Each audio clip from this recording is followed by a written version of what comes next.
Okay, welcome to my channel where I talk mostly about watercolour painting.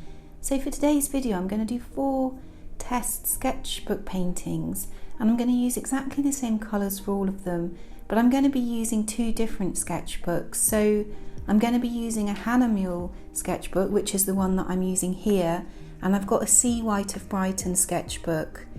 So at the end I'll talk about the difference between the two.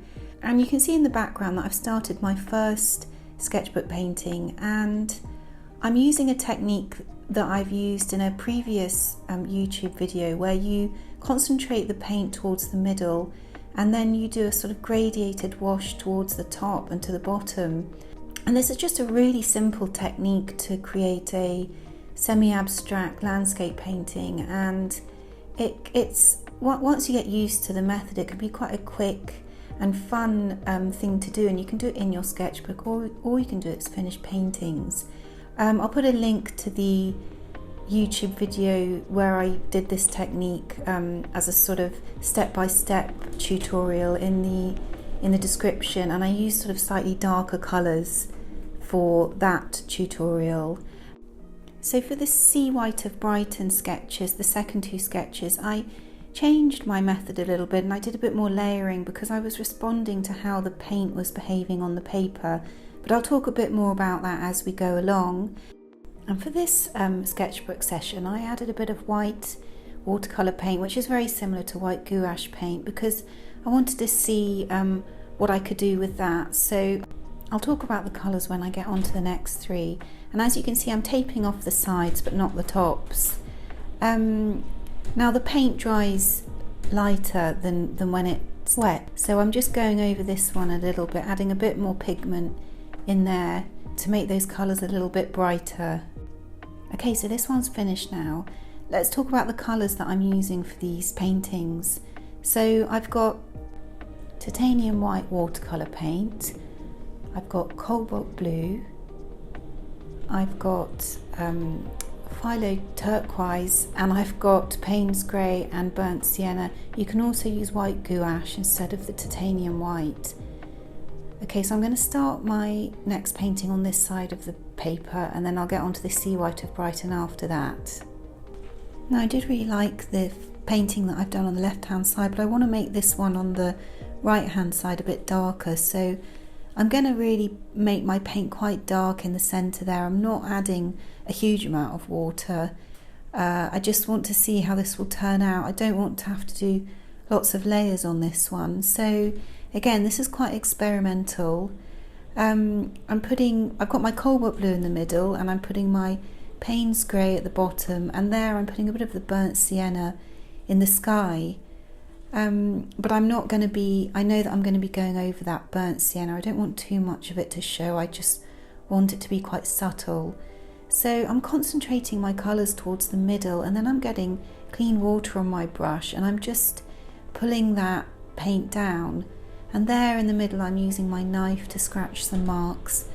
I think in the original tutorial that I mentioned I used the end of the brush, but a knife will also have the same effect of sort of scratching the paper and making darker lines.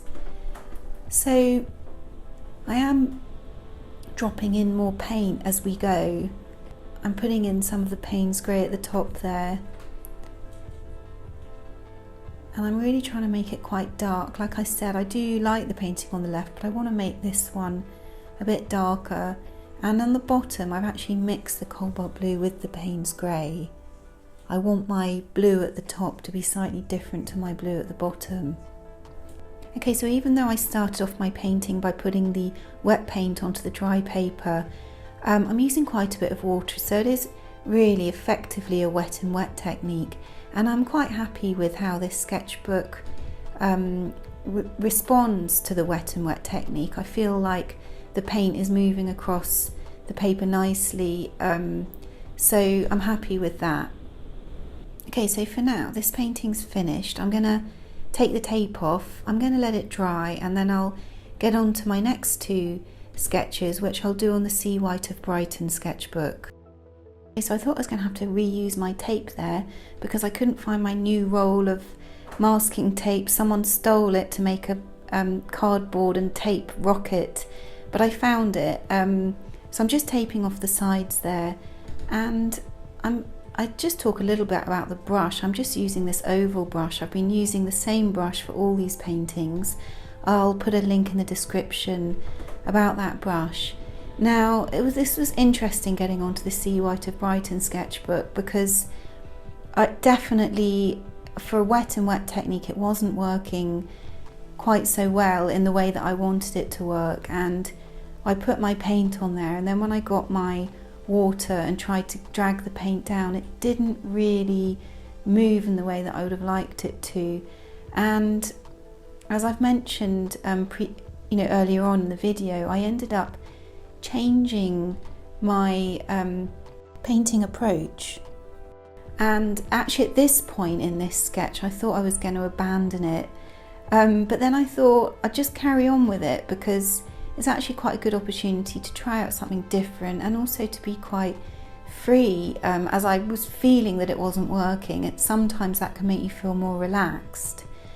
So the colour that I'm putting on this bottom section is the Cobalt blue mixed with the Paynes grey, and I love the colour that you get when you mix these two together. It makes a really nice sort of petrol blue colour.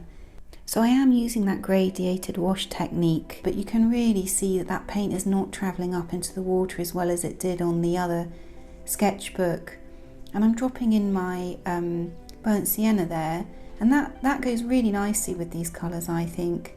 It's a really nice contrast to the blue, and also when you mix it with the Paynes grey, it makes a really nice neutral colour that's a bit more warmer than the Paynes grey. And I've put it down, but I am going to cover it up quite a lot, because I do want that burnt sienna to be really subtle in these paintings. So these two paintings are really looking quite different to my first two, and I was liking the layers at the bottom, so I decided to go with this a bit more. And there I've got a bit of the Phythlo turquoise and the gouache mixed together, and I'm just experimenting with putting further layers on top of these layers at the bottom.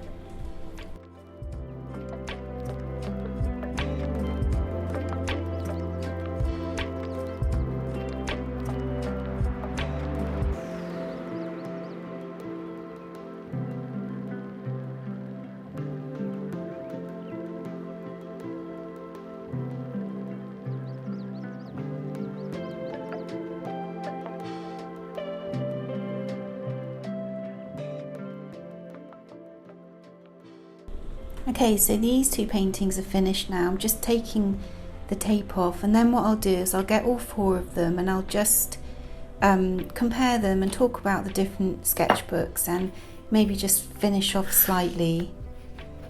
Okay, so I've got my four paintings here.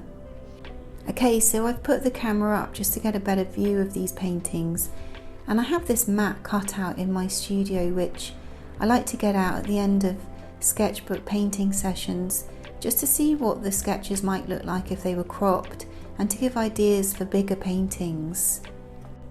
Okay, so I really like this one in the top left hand corner, and I like the part at the bottom in the middle where I put the white mixed with the Phythlo turquoise.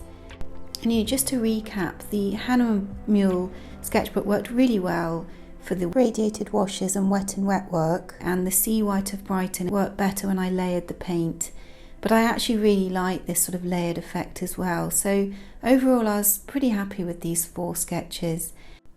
Okay, so something that I didn't film was that I added a bit of the titanium white mixed with the cobalt blue to the middle of this painting, and I'm actually going to go over it again with lighter paint because it dried darker than it looked when it was wet, and that's just adding a highlight to the centre there.